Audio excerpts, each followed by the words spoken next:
Welcome to today's episode of Buildings Hub Live, where we spotlight the changemakers and technologies leading the charge to electrify our built environment.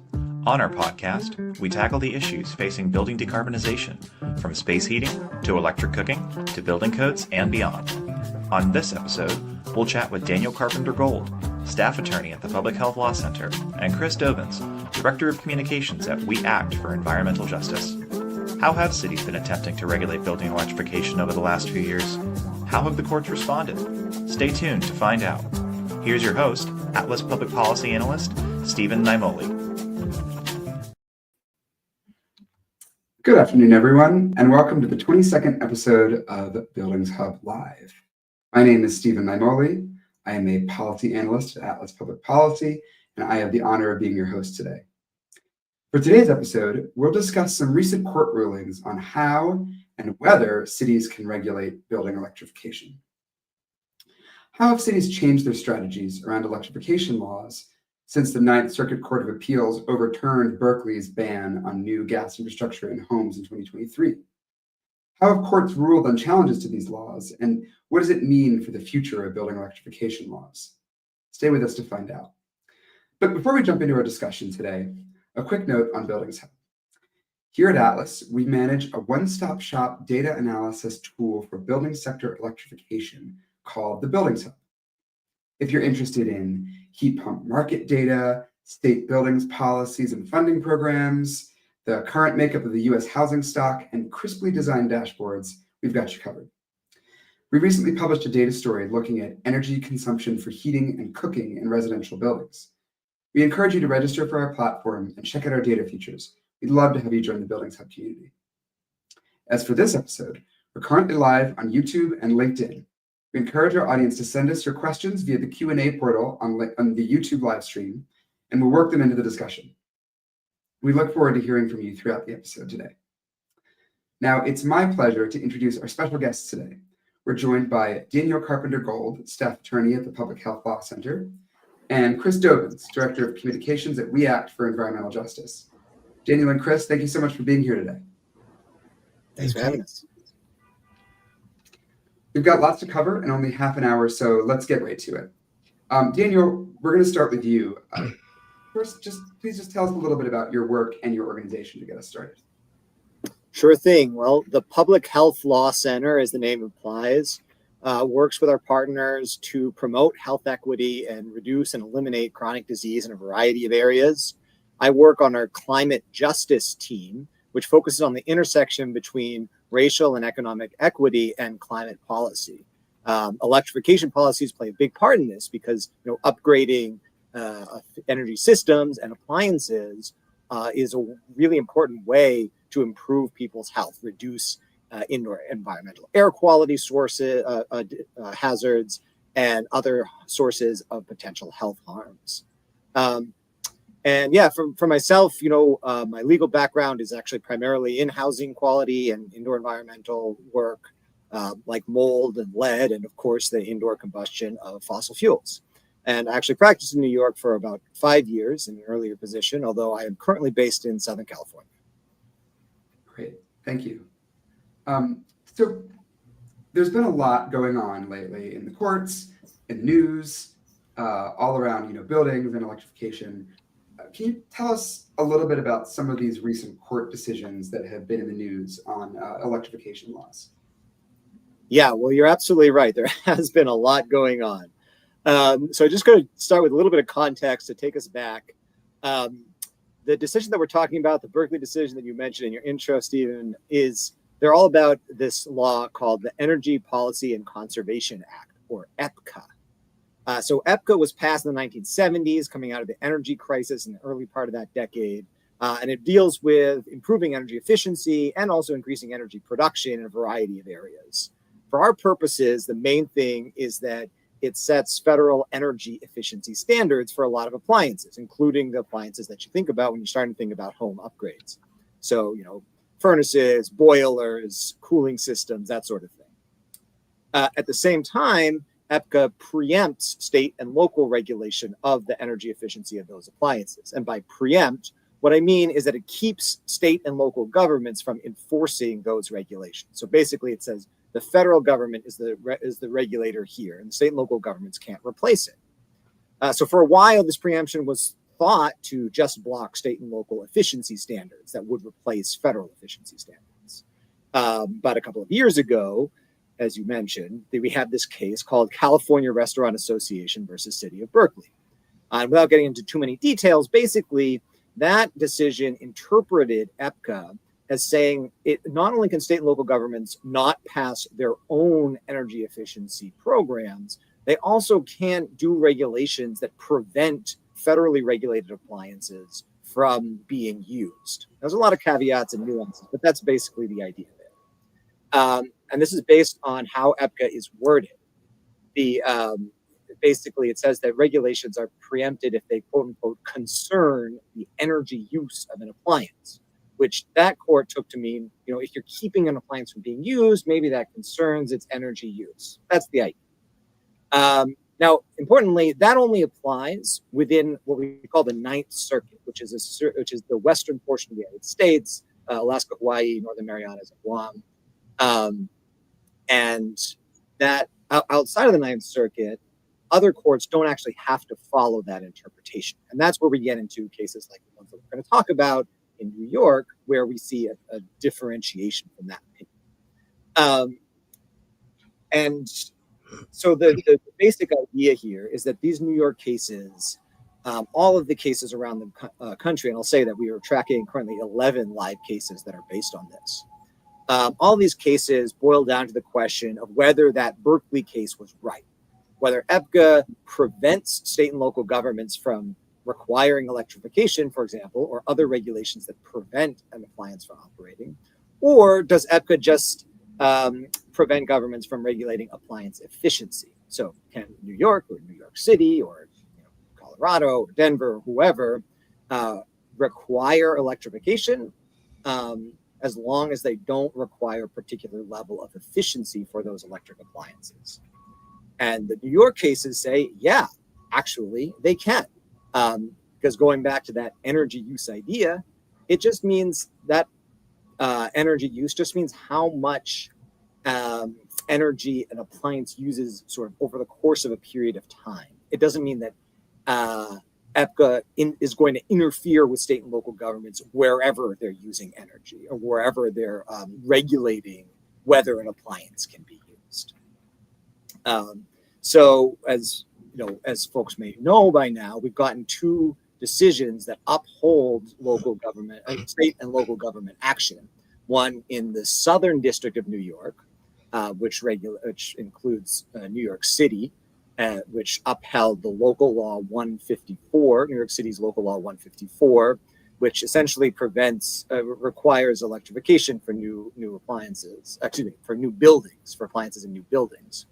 And we have a decision more recently in the Northern District of New York, which applies to the New York State All Electric Buildings Act. And that essentially will require new construction to be all electric across the state. Both of those came out the same way in favor of the regulation. That is incredibly helpful. Thank you so much, Daniel, especially considering how important it is, to pick apart little words like that in a lot of these cases. So really appreciate that. I want to come back to you, but you mentioned local law 154 in New York City. So Chris, I'd love to turn to you. Please, first, before we kind of jump into the conversation, tell us a little bit about your work and about We Act for Environmental Justice. Sure, certainly. Thanks. We Act for Environmental Justice is a community-based organization. We've been advocating for environmental and climate justice for the past 37 years. In fact, we got our start back in 1988 when our co-founder and executive director, Peggy Shepard, was among a handful of advocates dubbed as the Sewage Seven for their protests surrounding the North River sewage treatment plant, which was built not up to code in West Harlem then. Many campaigns later, we now are, we've got more than 1,000 members. We're still based in Harlem. We serve all the communities of Northern Manhattan, including Washington Heights and Inwood. We've got a federal policy office down in Washington, D.C., because what happens on Capitol Hill also impacts what happens here in Sugar Hill. And we've got a long, successful track record of advocacy at the city, state, and federal levels. We've been very involved in building electrification, including Local Law 154, Gas-Free NYC. We're also involved later on in the New York State All Electric Buildings Act. And we've done an intervention, one that I should mention because it's relevant. Our Out of Gas In With Justice pilot replaced gas stoves with induction stoves in a NYCHA development, New York City Housing Authority, public affordable housing in the Bronx. And we found significant improvements in indoor air quality by getting rid of gas stoves. So that, and I'd like to think we've grown to become one of the most recognized and respected voices in the environmental justice movement. That's great. I for one would agree with that. So thanks so much for being with us here today. So as you mentioned, you've been involved in some of these policy development here, but also your organization got involved with the litigation over the Local Law 154 specifically. What kind of drove the organization to get involved and file an amicus brief in that litigation? Yeah, so studies show that air pollution and the climate crisis disproportionately harm people of color. Plenty of studies, and that's sort of why we do what we do. But here in New York City, it's kind of interesting. One would assume, we've gone through this whole congestion pricing, congestion relief thing. One would assume that it's the cars and trucks that are causing all the pollution and greenhouse gas emissions. But in New York, 71% of the city's emissions, the greenhouse gas emissions that cause climate change, they actually come from buildings burning fossil fuels, like natural gas, whether it's a stove or a boiler. And so to reduce emissions from vehicles, you transition electric vehicles, right? So for us, it seemed natural. How are we going to reduce the pollution and the greenhouse gas emissions? Well, we need to electrify buildings. And so that's why we supported this legislation here at the city and then again at the state. And so when it came under threat, especially, we saw what happened in Berkeley, we knew that it was important to, stand our ground and fight back on this because, 71% of the greenhouse gas emissions is no small issue. And doing this is a big, significant step in helping reduce that. So that's why we were, fully supportive of this. Great. So, like Daniel was saying, the court ended up sort of ruling in favor of the regulation in this case. What does this ruling mean for the communities that you serve? Well, there's going to be. So New York's an interesting place. We've got buildings that they refer to as pre-war. Honestly, I'm not sure which war that's pre, but we've got a lot of old buildings. And so, we're actually building an environmental justice center on West 140th Street. And because of our own law, it's got to be an all-electric building. We're kind of excited about that. But, this law is going to prevent future buildings from polluting the city, polluting the air, contributing to climate change. And so that's a good thing. That's a huge thing. The challenge we're facing now is, how do we transition all the old buildings to all electric? And it's a huge challenge because when we did that Out of Gas In With Justice pilot program, we actually wanted to replace the boiler in the basement with heat pumps, electric heat pumps, electric induction stoves and heat pumps, but we would have had to rewire the whole building. And so that's a challenge. That's a hurdle. And so at least now we're not adding to the problem. So as new buildings come up, they're going to be clean, they're going to be green, which just leaves us to deal with fixing the rest. Yeah, I mean that's no small feat, but I think like tackling even a part of this is really important. You got to start somewhere. Absolutely, yeah, of course. So, Chris, I want to come back to you, but Daniel, I want to turn to you. So we've talked a little, we've kind of dove a little bit here into the local law 154 and the New York City context and all of that. But I want to kind of zoom out a little bit more for these cases and for some of the other of the, what we said, 11 cases that you're tracking. You know, what's next? What's kind of the next? Is this sort of a closed and shut case and it ends here? Are there potential for appeals? What's sort of the environment right now? Sure. Yeah. So yes, both of the New York State and the New York City cases are up on appeal, which means an appeals court, the Court of Appeals for the Second Circuit, is going to look at them.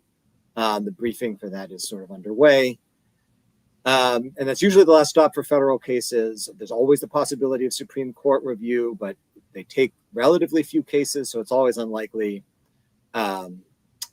As far as the broader landscape, like you said, there's all of these cases across the country, which we're trying to track, and which folks can look up on our website, publichealthlawcenter.org. We have a litigation tracker that keeps an eye on all of these, as well as other important public health litigation around the country. But the broad sweep of this is that industry really went all in after that Berkeley decision. And in the last couple of years, we've seen all this litigation everywhere, new cases. And none of them have been particularly successful. We have what we call decisions on the merits, which means decisions get to the core of the question in these two New York cases, as well as in a case in Southern California, which is important because that's the heart, that's in the Ninth Circuit. That's the heart of Berkeley land as we think about it. It's where that case applies. And even there, the decision was in favor of local regulation. In that case, it was in favor of a local regulation on air pollution, saying that, local governments can still regulate air pollution. That's not the sort of thing that Berkeley case prohibits. And it's not the sort of thing that EPCA preempts. And that's really important too, because local governments across the country are going to be really interested, state governments as well, in controlling air pollution. That's what a lot of this is about. So that's also up on appeal, and we're going to keep our eyes out. Nothing definitive yet, but I think it's time to say that there's a growing consensus that Berkeley case was probably wrongly decided, and in any case shouldn't be used to stop state and local governments from really pushing forward to protect their constituents, to protect the people who live in their jurisdictions from these harms that Chris is talking about. Yeah, and just to highlight sort of something that you brought up, I mean, all these issues here are intertwined, right? And we're climate change, air pollution, I mean, even affordability in a lot of ways. These are all pieces that tie together and cannot really easily be kind of pulled apart.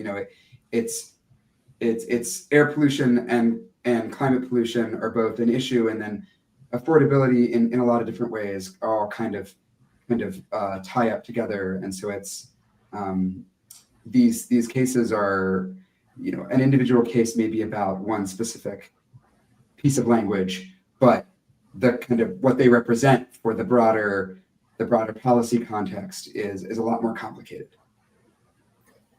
Yeah, absolutely. If I can take a minute to praise Chris and WEACT for a sec, I think that's why it's so important that organizations like WEACT are in the mix all the time, because their members, they're organized on the ground. They get direct understanding of what this means for people who are bearing the brunt of these policies, both the negative and the positive sides.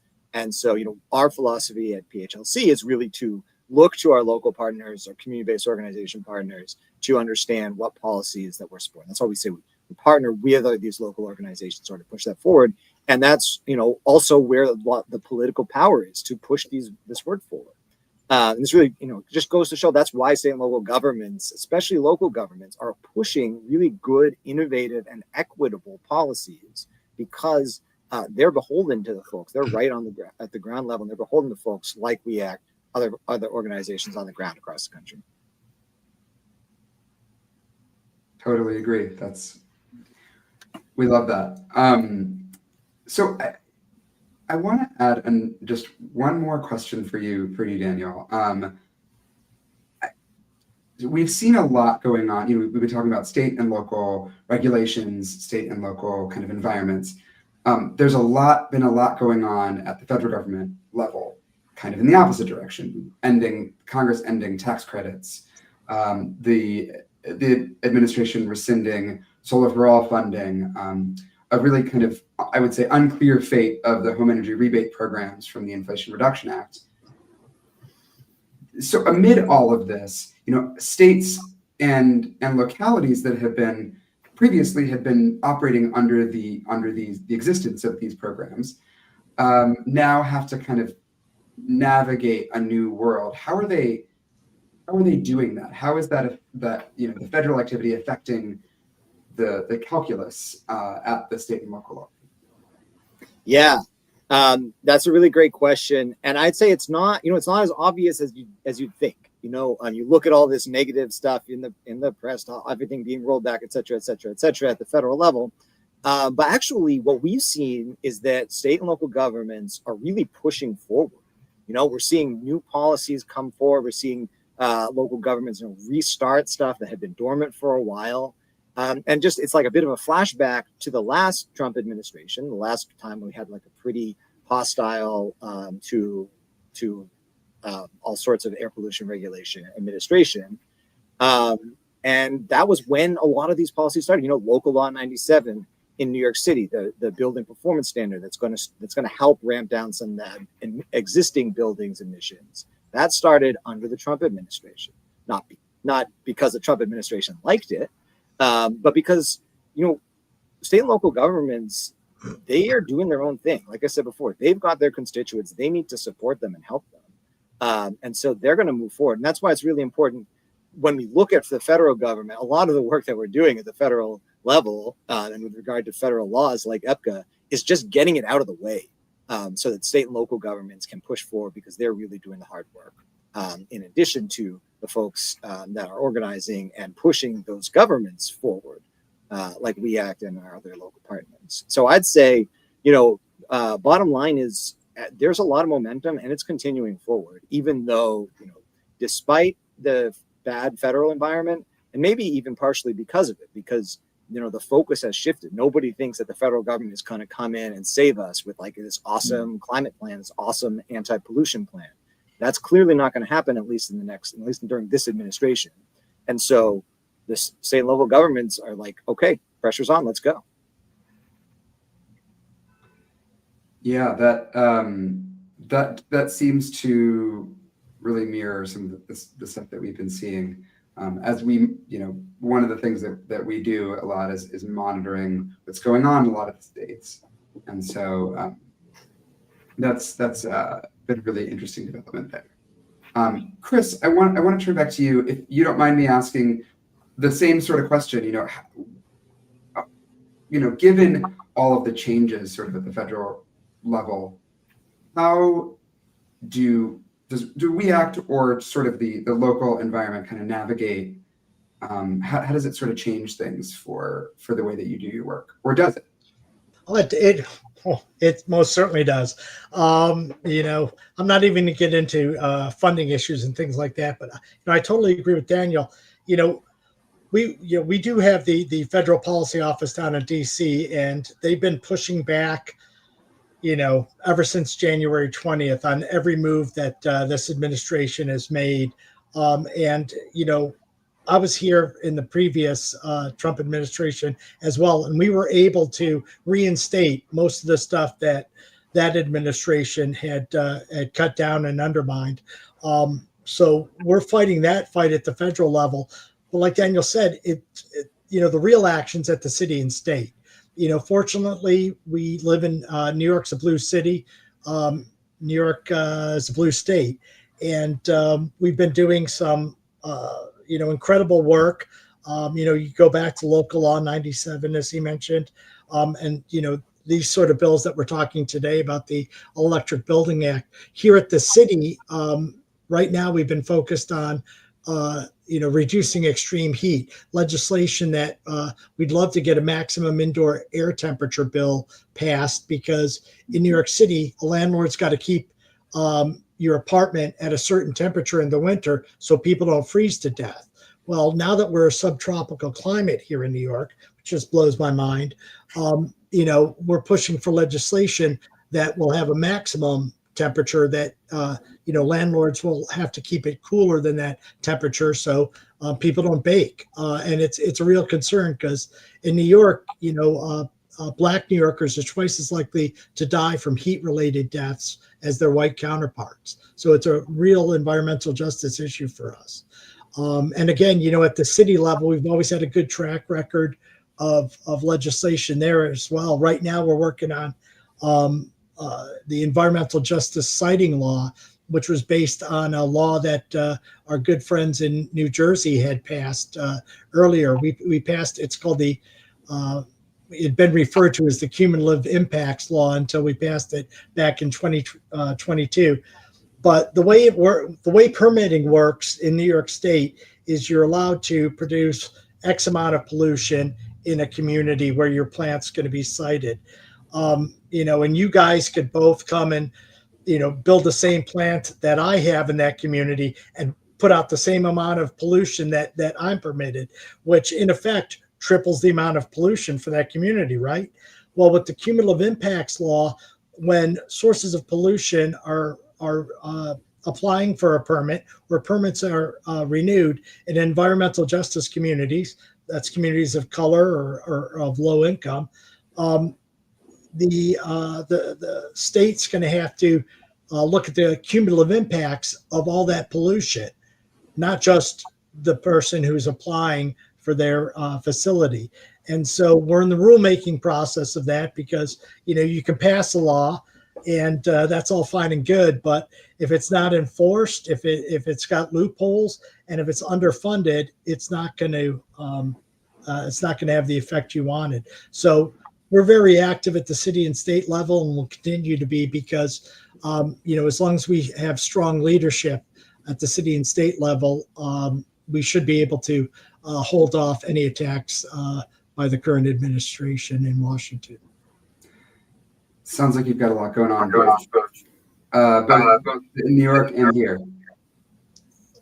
Yeah, definitely. Well, we appreciate the work that you do, and appreciate the you being here to kind of help educate us and our audience about all the stuff that you're doing. Yeah, awesome. Thanks. So just we're getting up until the end here, and so I really appreciate you both for being here, and appreciate our audience for tuning in. I want to just give you both the opportunity to just say a little bit about kind of what's next for your work and your group. Daniel, why don't we start with you? Sure. I'm going to go quick because I want to hear from Chris what's next. But yeah, like I said, we're following these cases across the country. We're seeing, this is going to appeals. These New York cases are going to appeals. Ninth Circuit, the Southern California case is going to appeals at the Ninth Circuit. We're continuing to monitor and educate everybody to make sure that state and local governments understand, because this stuff is changing really quickly. 2 years ago, completely different landscape, look completely different in terms of finding regulations. So we need to make sure that state and local governments and advocates have the information that they need to push forward strong and equitable policy. And that does include things, I was listening to what Chris is saying, across the country, extreme heat is really important.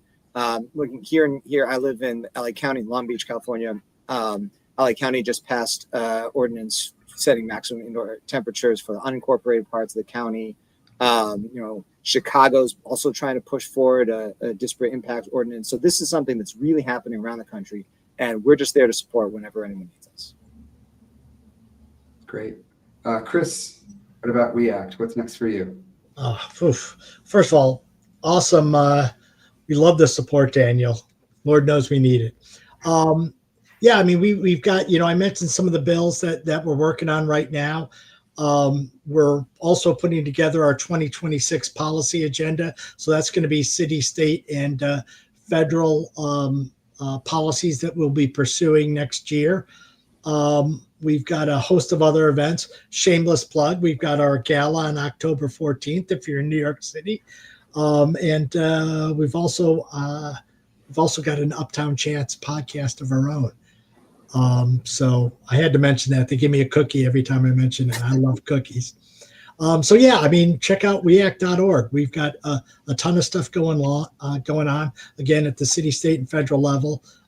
We're fighting the good fight. That's great. Thanks so much to both of you for being here. It's been a great conversation. And to our audience, thank you for joining us. You'll be able to find a recording of this episode and any of our past episodes anywhere you get your podcast: Spotify, Apple Podcasts, on YouTube. And check out atlasbuildingshub.com to read our digests and data stories and to join our community. Stay tuned for a new episode of Buildings Hub Live soon. See you next time. We hope you enjoyed this episode of Buildings Hub Live. You can listen to this episode and all other installments in our podcast on the Atlas YouTube channel, as well as on Spotify, Apple Podcasts, and Google Podcasts. If you're interested in additional content, check out our data, articles, and dashboards on Buildings Hub at atlasbuildingshub.com. Thanks for joining us, and we'll catch you again soon.